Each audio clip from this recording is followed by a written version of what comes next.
May pasabog ngayon mga sangkay. Ang dating presidente ng Pilipinas na si Tatay Digong nagsalita na for the first time simula po nung siya ay makulong doon po sa ICC.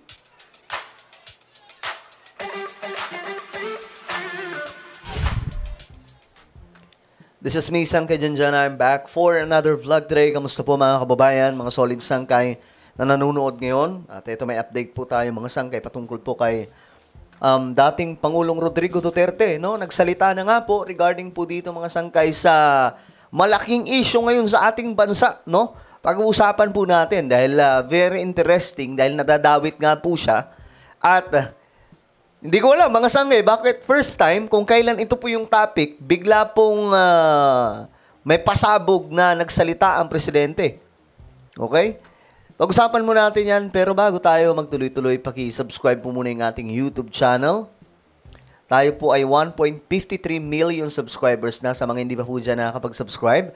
At gustong mapabilang sa dumaraming mga solid sangkay, makikita nyo po yung subscribe button sa baba ng video na to. I-click nyo lamang po yung subscribe, i-click ang bell, at i-click nyo po yung all. Sa mga nanonood po sa Facebook, i-follow nyo po yung ating Facebook page. Alright? Let's go! Eto nga mga sangkay, no? Ang dating Pangulo ng Pilipinas, nagsalita na nga po. Si PRRD. Anong nangyari? First time po ito, ha? First time.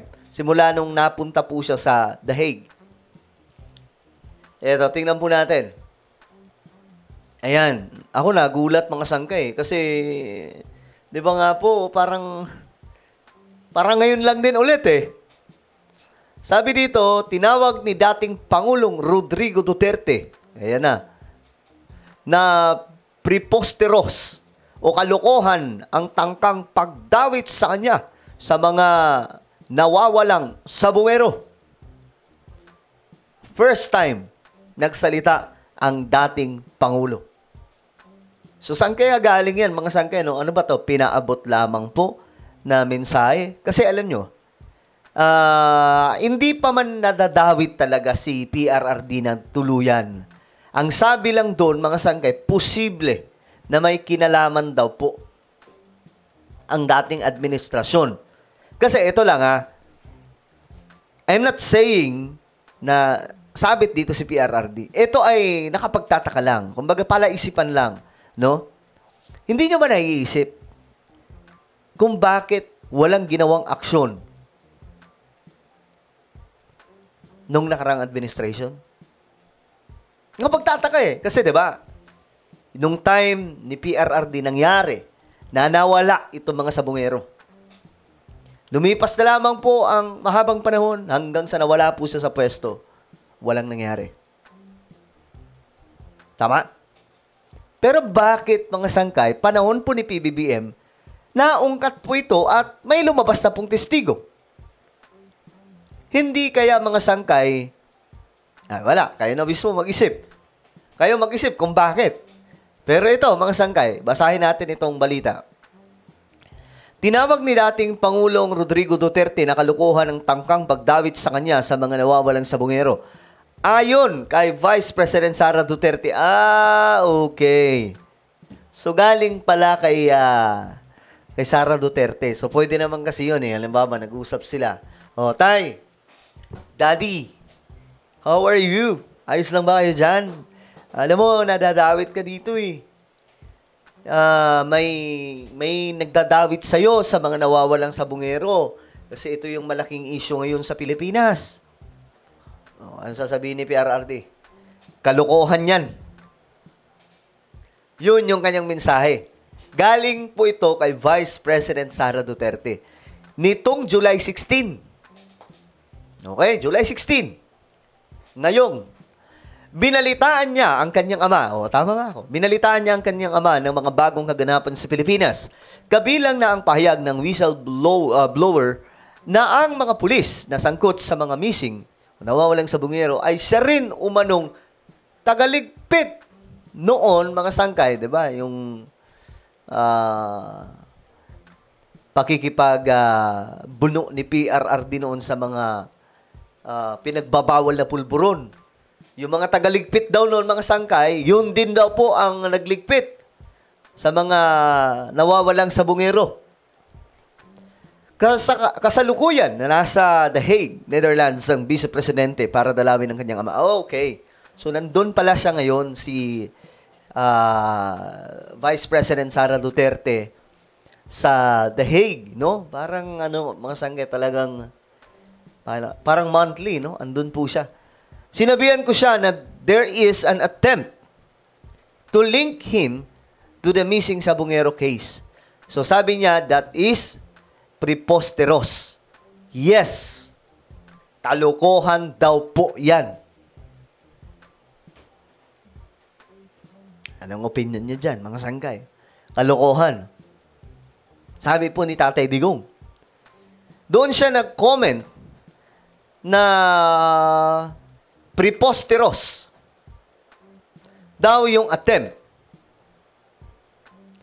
to link him to the missing Sabongeros and the bones of the bodies in Taal Lake. Ito mga sangkay, madali lang naman mag-accuse eh. Madali lang po talaga mag-akusa. Kahit tayo, pwede tayo magturo. Ito siya talaga may kasalanan nun. Pero ang tanong dyan, kaya kayang patunayan yan mga sangkay, di ba? Pero, again and again, nakapagtataka pa rin po talaga kung bakit hindi po ito ginalaw nung panahon po ni Tatay Digong. Bakit walang naging aksyon? Di po ba? Mga sangkay. Ito, mga komento ng taong bayan. Bring him home. Ito. I-all natin. Basta boying, walang mabuting gawin. Yep, tay. Kalukuhan ni Remulla. Sensya na tay. Balakid ka kasi sa kanila. Alakala ko ba mahinang-mahina na si Digong? Hindi ka naman idadawit. Kaya lang, bakit mo tinulugan yung kaso? Yun ang sinasabi ko mga sangkay. Diba? Hindi naman, kumbaga, hindi ko sinasabing dawit si Tatay Digong. Pero, ang tanong kasi dito, bakit tinulugan yung kaso? Nung time ni PRRD, yun ang pinagmamalaki ng mga DDS na most active police in the Philippines nung time ni PRRD. But why are they sleeping nung mangyari po itong pagkawala ng mga Sabungero? Bakit sila hindi nagsalita? Bakit walang mismo sila bato eh? 'Di ba? Wala silang ginawa mga sangkay. So ngayon lamang po ito nangyari na may talaga, may nagsalita na nga po, no? At isa pong whistleblower na hindi na po natakot na magpahayag. Nakakita nyo ba yung video niya mga sangkay? Yung galit na galit po siya. Yun yung punong-puno po siya ng emotion. Na hindi daw siya matatakot kung kahit sino pa sila. Mga sangkay. So, mabigat po talaga yung kalaban. Alam nyo, patunay na mabigat ang kalaban dito. Kasi nga po, hindi napagalaw ito ng panahon ni Tatay Digong. Ganun ka makapangyarihan. Si Tatay Digong na yun na-paralyze nung panahon na yun at hindi po man lang hinanap itong mga nawawalang Sabungero. May narinig ba tayo noon na puspusan ng paghahanap? Wala. Mga sangkay. Basta binalita. Tapos, kunwari, may aksyon yung mga pulis. Hinahanap. Pero hanggang dun lang. Di po ba? Ay, naku po. Ito, sobrang lang. Ito naman, makakakampi to ni Tatay Digong. Nasa kalagitnaan ng sarap ng tulog nila. Kasabay sarap pa din ng panaginip nila sa mga Duterte. Pag-gising nila, naku, masamang panaginip lang pala at nakatotoo pa. Lahat ng paraan gagawin talaga ng mga dilawang kakampik at mga supporters. Fake news. Kaya pala todo depensa ng mga Duterte vloggers si Atong Ang mukhang may kinalaman. Talaga ba? Hindi ko alam. Dinidepensahan ba nila sa Atong Ang? Yari. Pagka ganun nga mga sangkay, nako. Todo depensa. Baliktad na talaga yung panahon ngayon, no? Yung mga kamag-anak na mga nawawalang Sabungero, walang pakialam ang ilan sa ating mga kababayan. Ang mga DDS, hindi naman lahat, mga sangkay. May mga nakikita naman akong DDS na matitino. Pero kung pinidepensahan nila yung akusado, imbes na ipagtanggol yung mga kaanak ng mga nawalan na pamilya, may topak kayo sa ulo. Yun lang yun. Alright? Anong inyong opinion, mga sangkay? Just comment down below. Meron po tayong YouTube channel, Sangkay Revelation. Hanapin niyo po ito ngayon sa YouTube. Kapag nakita niyo na, i-click niyo po yung subscribe, i-click ang bell, at i-click niyo po yung all. Ako na po ay magpapaalam. Mag-iingat pong lahat. God bless everyone.